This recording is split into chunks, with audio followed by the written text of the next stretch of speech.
Alright, everyone, what I watched May edition. I know this is late, but that doesn't matter. Let's just get straight into this.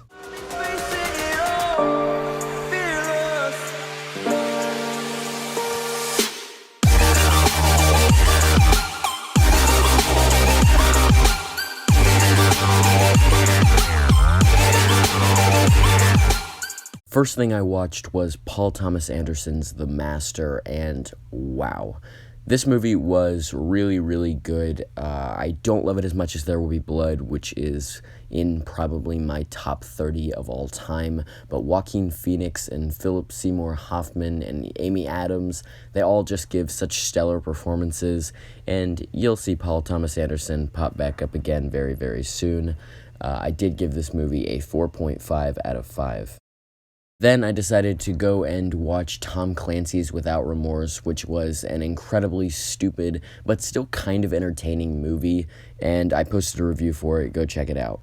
After that, I decided to watch a fun comedy, so I went and watched Zombieland. I love zombie stuff, and this was absolutely entertaining. Emma Stone, Woody Harrelson, Jesse Eisenberg, everybody in this is absolutely great, and it's not a phenomenal film, but if you really just want to go and shut your brain off and just enjoy a fun comedy, I'd very much recommend this. It's currently on Netflix, so go and watch it. I would give it a 4 out of 5. After that, I decided to go and watch one of the supposed best westerns of all time. One, because that sounded kind of interesting, and also because I needed to watch some old movies at some point.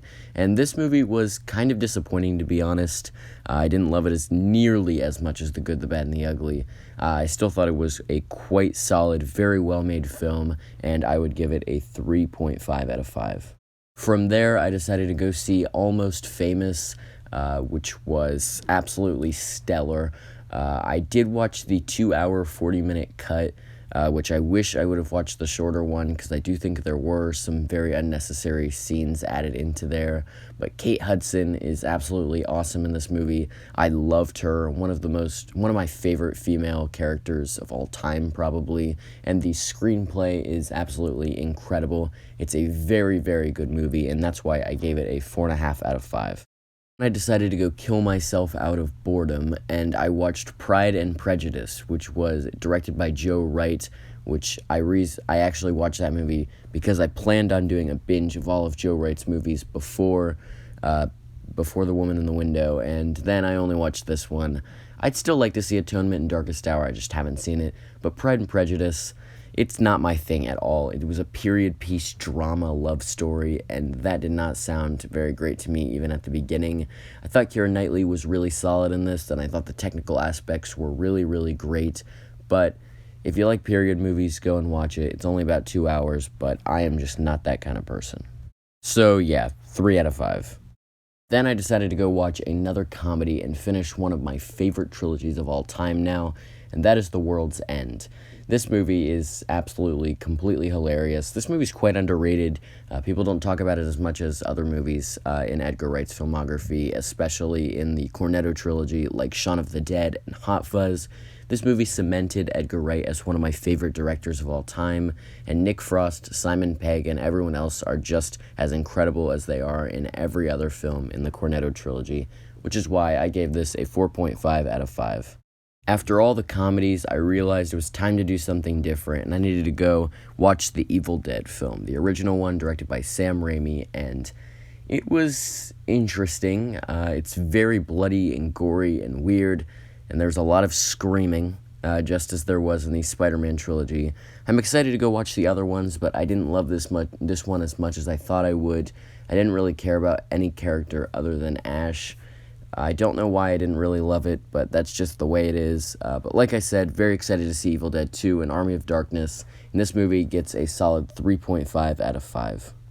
Then I went and watched the new release, The Woman in the Window, which I posted a review for, so just like Tom Clancy's Without Remorse, go check that out.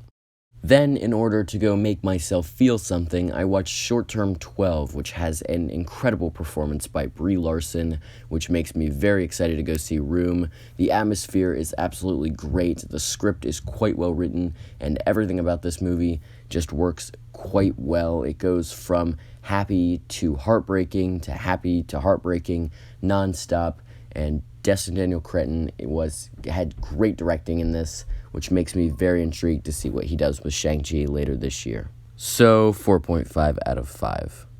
After that, I wanted to go and watch something weird, so I turned on Eternal Sunshine of the Spotless Mind, which is written by Charlie Kaufman, this is my first Charlie Kaufman film. I think in June I will be watching a couple more of his movies. I'm planning on seeing Being John Malkovich adaptation. I'm thinking of ending things quite soon. But anyway, with this one, this movie was just phenomenal. It was really confusing at first, but after sort of thinking on it and watching videos explaining and sort of talking about this movie I just liked more and more and more. Jim Carrey and Caitlin Winslet are excellent in their roles. Their chemistry is great, and they are just extremely likable and give some of my favorite acting performances of that year. So overall, 4.5 out of 5. Then I wanted to go and watch an Eddie Murphy comedy, and it was just really great. There's not much to say about it. It was just an entertaining movie. Eddie Murphy gives a great performance, and it's just an absolute awesome comedy. Go and watch it. It's 4 out of 5 easily. Then I decided to take a strange turn from Beverly Hills Cop to Dawn of the Dead, which is Zack Snyder's version, and I decided to watch it before Army of the Dead, and it was a little disappointing, but still a quite solid movie. I thought Zack Snyder's zombies, this is going to be my type of movie, and it mostly was, but there wasn't anything completely awesome about it, no big memorable scene that I just loved, and there were some honestly pretty lackluster characters, but it was overall a very, very interesting and entertaining movie with great cinematography and very threatening zombies for once, which was absolutely awesome. So yeah, my 3.5 out of 5, pretty solid score. Then I decided to go and watch the classic The Terminator film, directed by James Cameron, and I did not watch T2 in May, but I'm planning on watching it as soon as I possibly can.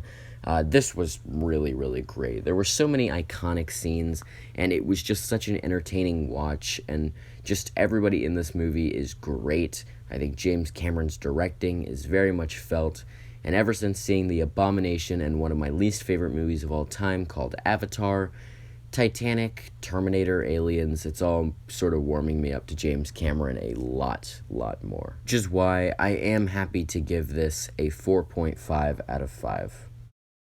Then I decided to watch the Denis Villeneuve, Jake Gyllenhaal film Enemy, which was such a weird movie that I don't want to accidentally spoil anything. I said the exact same thing in my Letterboxd review because I want everybody to go into this really blind. But Denis Villeneuve made Arrival, he made a bunch of other movies I haven't seen yet, like Prisoners, Blade Runner 2049, and stuff like that.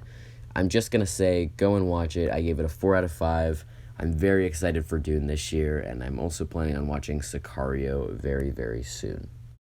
Then, in order to catch up on this terrible series so far, Fast and Furious before F9, I watched one of my new least favorite movies of all time, Too Fast, Too Furious, which obviously gets a half star out of 5, or probably 0.5 out of 10 as well. This movie is terrible. I've never wanted a movie to end so badly, except maybe Avatar in my entire life.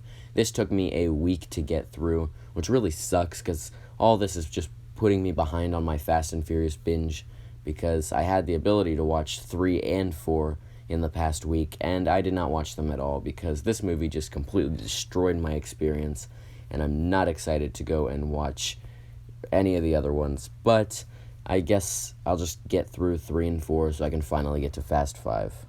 Overall, obviously, like I said earlier, 0.5 out of 5, 0.5 out of 10, I don't really care, it just sucks.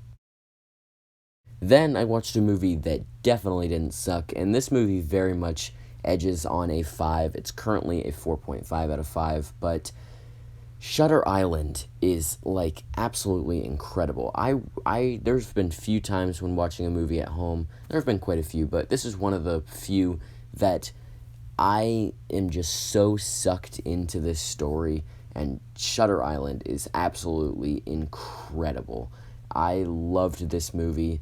The acting was absolutely phenomenal, and this movie just drove me nuts, and I was trying to find everything out, and the big twists and piecing things together was so fun. It determined Leonardo DiCaprio as my favorite actor of all time, and Martin Scorsese is now one of my favorite directors of all time as well. They cannot miss. Then, after Shutter Island left me destroyed, I went to go watch another comedy, and I watched Juno, which was a very feel-good, well-done film. I thought Elliot Page did such a good job in this role, and it's just absolutely hilarious and witty in every single scene. I loved all the characters, and it's definitely one of my favorites from 2007. Go and watch it. It also has Michael Cera in it from Scott Pilgrim and Superbad, and he is also very funny. Everybody's just great. This movie's awesome. 4 out of 5. Then I saw Zack Snyder's new film, Army of the Dead, it was solid, I guess. It's sort of gone down on me since my review. It's gone down a little bit. It's currently sitting at a 3 out of 5. It could go lower. It really was sort of mediocre, but you can go check out my review on it. It was a fun-to-watch zombie flick with a very mediocre script and a very tedious runtime. Just go and check out my review. Then I went and rewatched Nightcrawler, which I'm pretty sure I've seen every month for the past 3 months. And this movie is just so, so good. I love it so much. I watched it for the first time this year, and it shot up to be in my top 4 of all time. This movie could keep going up that list and become one of my 3 favorite movies of all time. I love this so much, and Jake Gyllenhaal's performance is absolutely insane. Obviously, it's a 5 out of 5. Then, don't worry, only one more self-promo. I saw Quiet Place Part 2. My review's somewhere around there. Go watch it. It's so, so good. Emily Blunt is phenomenal. Millicent Simmons, just everybody in this movie is just so great. I love John Krasinski's directing, and this movie is absolutely incredible. 4.5 out of 5. Go watch the review. And then, because I'm an idiot, I did not know that Phantom Thread was going to be my 500th movie. It was a solid movie to have as my 500th movie, but I wish I would have watched something that was more of a classic or something big for 500 movies. But this is a very high 4 out of 5 stars in my eyes. Daniel Day-Lewis is absolutely incredible. Paul Thomas Anderson, this is my 3rd film. Remember I said earlier, this movie, I was going to watch another Paul Thomas Anderson movie. This was it. His direction is absolutely perfection. It ran a little tedious sometimes, and not everything worked for me, but it's an overall great film, and I'm so excited to watch my next Paul Thomas Anderson film, Punch Drunk Love. And then, for the last film of the month, I decided to go watch my first Lars von Trier film. I understand Hitler. But I think he did some wrong things. Yeah, his work has been widely intimidating for me, and I still don't know how much I'm going to watch of his work, at least as of now. I'm sure I'll see some other ones, like specifically his tamer ones like Europa and Dancer in the Dark, but as of now, this movie was just really, really fascinating to me. Kirsten Dunst is absolutely incredible and gives possibly one of my favorite female performances of all time. And Lars von Trier's directing, whether you think of him or as a person or not, his directing is so well done. And yeah, overall, I would give this a 4 out of 5 because I didn't connect to it completely, but I think all the technical aspects are great, and Kirsten Dunst is really honestly phenomenal. So yeah, that is everything I watched this month. I watched some phenomenal movies. I rewatched some phenomenal movies. So I'd like to know, what did you guys watch this month? I really would love to see it. Be sure to like and subscribe, and see you guys.